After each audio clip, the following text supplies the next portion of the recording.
Hello everyone, and welcome to another video here at Psychological Theatre. Today I would like to shed some light on something very interesting which all of us experience, which we all of us uh, look at, but we kind of choose to not look at it, to ignore it, so as to say. And that aspect, in a way, is the uncertainty of existence. That the two central part of our existence are body and the mind. Now, some people will argue and also call soul or whatever the higher and something. But I'm talking from a common person's point of view, an everyday person's point of view, and I think these two things are essentially what everyone can confirm, can provide evidence that yes, my existence is divided about my body and about my mind, with which I do all my actions. Now, if you would observe it, that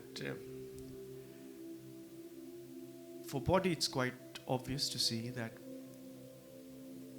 the body is always in a movement, in a state of change. Since the child is born, the child is growing, getting older. Okay, so every day the body is somewhat changing. It's never constant. It never stops changing. It's always every day something in the body is changing. You're getting older, and the time passes by as you grow older. And the same thing can be even said about the mind, that the mind is always in a movement. It's always in a flux. It's always trying to do something, trying to desire something, trying to be afraid of something, whatever be the situation. But this thing is going on in the mind as well. So essentially our whole existence, the body and the mind, are always changing. They're always in a movement. They are never still or constant or something like this. And we can even go so far as to say that we kind of are not in time, but we represent time. That our existence represents time, because we are time as change. The body is changing, which represents time. The mind is changing, which represents time. So in essence, we represent time, like every other form of matter which exists in time and represents time in form of change. So but the interesting thing that happens is that, I don't know when it began, but the mind loves to identify itself as something constant. The mind doesn't like to identify the reality of itself. The reality is that it's in a movement. It's always changing. It's never the same. Yet the mind wants to identify, wants to see itself as something which always stays the same. So if you have lived 20 years of life, whatever the number is, you feel that it's the same person who has lived these years. That the person, let's call the person named A. So A has lived his life of whatever many years, and he feels that he has always been the same person who has lived these years. So this kind of indicates that the mind feels better when it has a constant identity, when its identity is not also changing with time, or you can say when the mind identifies itself as time, it doesn't feel comfortable, because time is always moving. So if time is always moving, your identity is always changing, kind of. So in general scenario, to do everyday work, to collaborate with each other, it's sensible to fix the identity, to call a person with a fixed name. Otherwise if you as a person change 10 times in a day, and if you call yourself with 10 names in a day, it becomes really difficult to collaborate with each other to do things, tasks.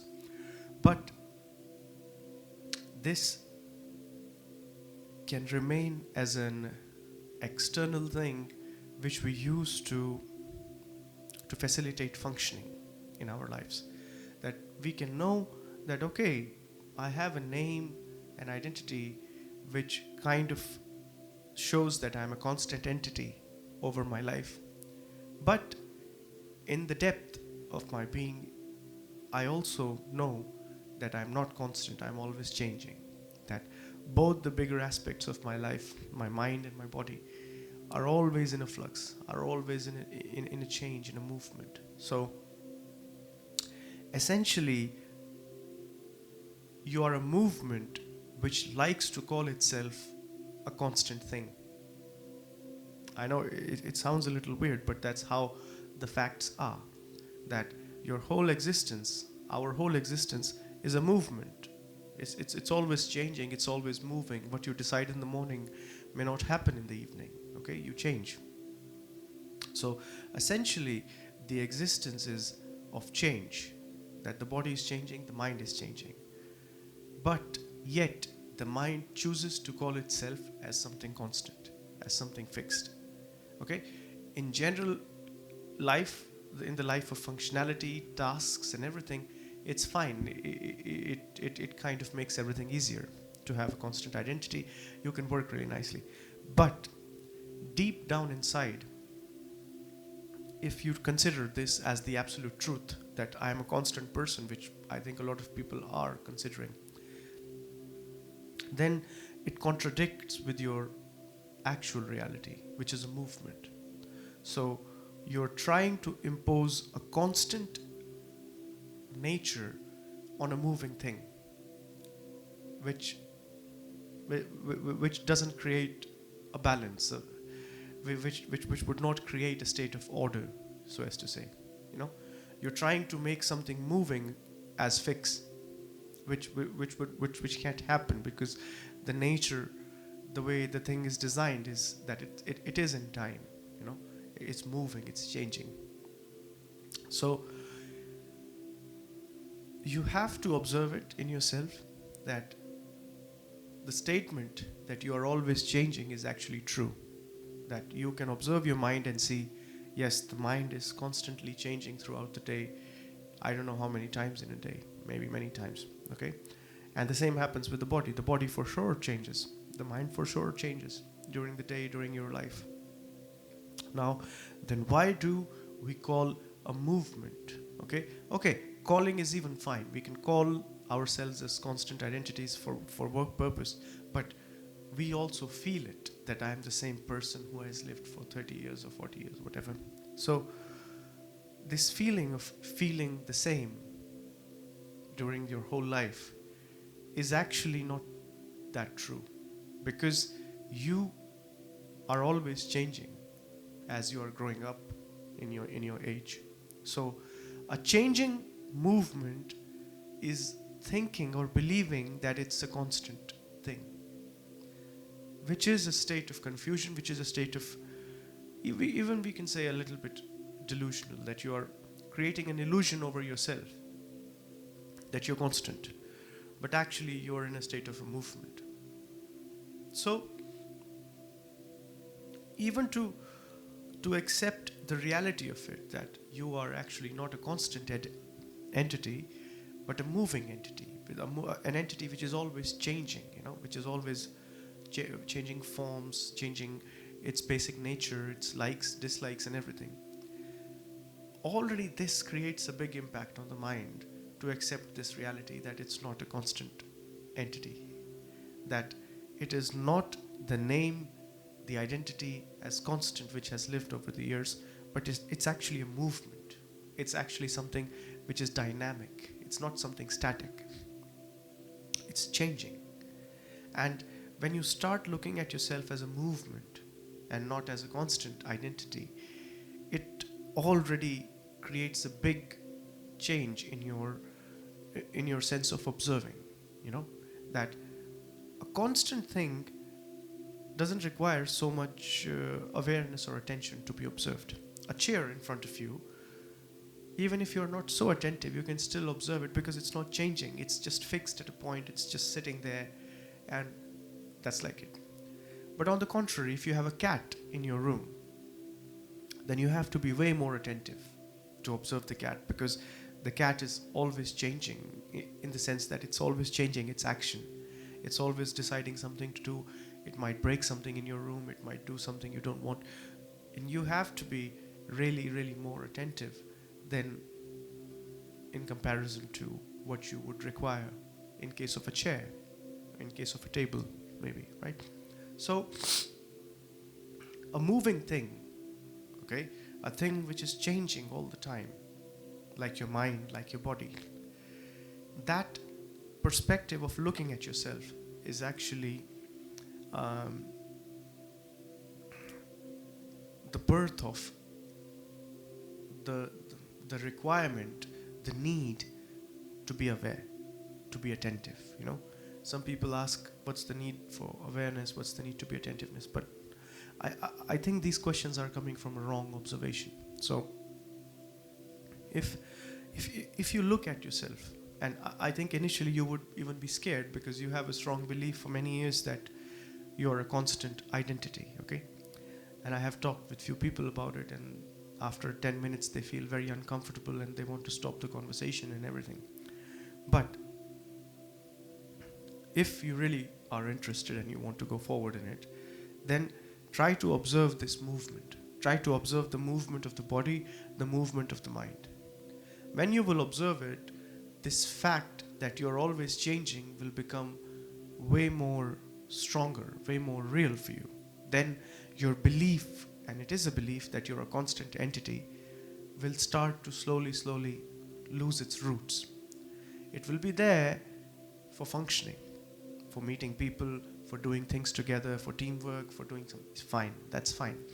But as your own feeling of identifying as who you are, that aspect of you will start changing. Because now you would see that your actual essence is always in a movement. Your body, your mind, your whole essence of existence is always in a movement. It's always going on and changing and becoming something else. So you can call it a constant entity just for convenience, but not actually feel it, because that's not the truth of it. So try to do this, try to live with this movement of thought and body together. The change in the body is very difficult to observe because it's a very slow change. But anyway, the central aspect, even though for our channel as well, is of the psychology, is of the mind. So try to see and observe the movement of the mind, how the mind is moving, and does the mind have this static point that you think you are, or the mind is always in a movement, So try it and see this movement of the mind, this constant movement of the mind via thinking, which happens with thinking, imagination, and this. All this is the representation of time. Okay? The body represents time, the thought, the thinking process itself represents time. They are both the representation of time. They are not different from time. Okay? Because they are both representation of change. So try to observe this change. Try to see this change. Try to live with this change every day, And then you will see that you are not a static entity, but actually a movement which is always growing, which is always changing and making some new changes and changing its forms in different ways. And I think it's a very important aspect, because it completely changes your understanding of your identity from a stationary thing, from a constant thing, to actually a movement. From a stationary to a movement.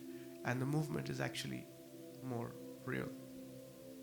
From the movement opens the further doors, the further steps of deeper meditation. But this beginning meditation of observing yourself as a movement is already quite important, because it changes your perspective about yourself. So try to do this, and I'm pretty sure you will find it and you will observe it.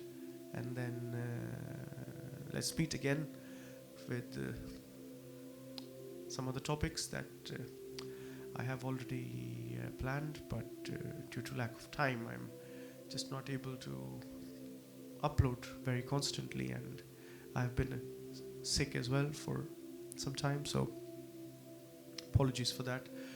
And let's meet next time then. Thank you very much for listening. Thank you.